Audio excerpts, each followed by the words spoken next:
তাসনিয়া ফারিন হালের জনপ্রিয় অভিনয় শিল্পী। নাটক, সিনেমা ও ওটিটি নিজেকে প্রমাণ করেছেন সব মাধ্যমেই। ইনসাফ সিনেমা দিয়ে চলতি বছর অভিষেক করেছেন বাণিজ্যিক সিনেমায়। আগামী ঈদে প্রিন্স সিনেমায় শাকিব খানের বিপরীতে দেখা যাবে তাকে। তবে সম্প্রতি আলোচনায় আছেন গান নিয়ে।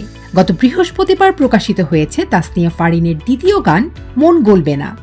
তোমার জন্য আর কখনো আমার মন গলবে না। গান প্রকাশের পর থেকেই সামাজিক যোগাযোগ মাধ্যমে শুরু হয়েছে সমালোচনার ঝড়। অনেকেই অভিনন্দন জানিয়েছেন, কেউ বা করেছেন প্রশংসা। তবে সামাজিক যোগাযোগ মাধ্যম ছেয়ে গেছে নেতিবাচক পোস্ট ও মন্তব্যে। কেউ লিখেছেন সুরটা ভালো হয় নাই, কেউ বলেছেন কোরিওগ্রাফির একই অবস্থা, গানের লিরিক্স ভালো না, এত সস্তা কেন লিরিক্সগুলো, ফারিনের থেকে এটা আশা করিনি, এমন আরো অনেক মন্তব্য। শুধু ফারিয়াই নয়, গীতিকারকে নিয়ে লিখেছেন কবির বকুল গীতিকারের কাছ থেকে আরো কাব্যিক গান আশা করি, সস্তা গান নয়।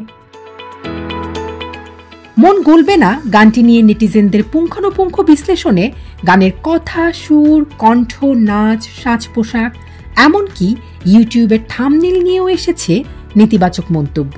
একজন লিখেছেন, থাম্বনেইল দেখে মনে হচ্ছে কোনো বাচ্চা ভুল করে বানিয়ে ফেলেছে।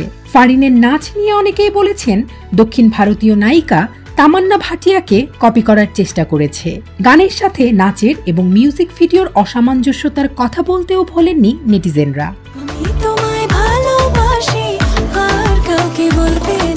তাহসানের সঙ্গে রঙে রঙে রঙিন হব গানটি গিয়ে কণ্ঠশিল্পী হিসেবে আলোচনায় আসেন তাসনিয়া ফারিন।